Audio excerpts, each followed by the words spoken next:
Манай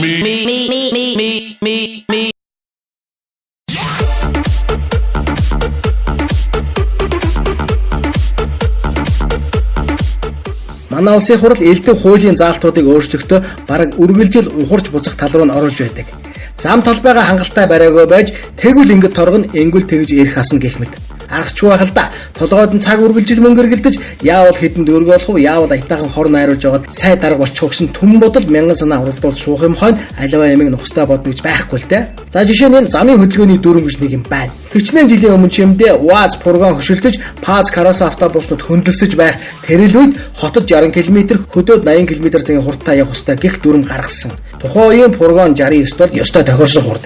Гэтэл өнөө цагт бүх нийтээр Япон тэрэг унаж, цагдаатай биш цаг хугацаатай уралдаж явдаг болсон энэ цаг үед арай л дэндүү удаан байгаа юм. Захын машины хурдны хэмжүүр 200 км/цагаас дээш заадаг болцоход байгаа. Тэр нь юу гэсэн үг вэ? Ер нь бол 200 милтэй хурдалж болно гэсэн үг шүү дээ. Гэтэл ийм чадaltaй машинаар хөдөөхөрийн цамд 80 км/цагийн хурдтай салгаж явна гэдэг чинь ер нь юугээ чинь тэнэг санаа байх вэ? Тэгээд ч хөдөө замд 80 км/цагийн хурд буюу 80 милтэй яваа машин гэдэг бол зүгээр л замын бүлэг гэсэн үг юм. Захын бацаа хажуугаар нь салхи татуулаад л өнгөрнө. Дундаж хурд 100-аас 110 км, том жинфнүүдэд бол 120 миль гэдэг нь зүгээр л тогтчихсон хурд юм. Ер нь бол 60 км/цагийн хурд гэдэг чинь шорон зам дээр хурдл болчиход байгаа юм да.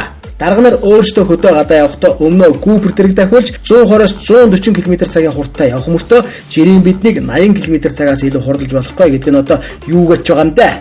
Орос машин УАЗ фургоны тоормос гэдэг бол өнгөрсөн зууны технологи.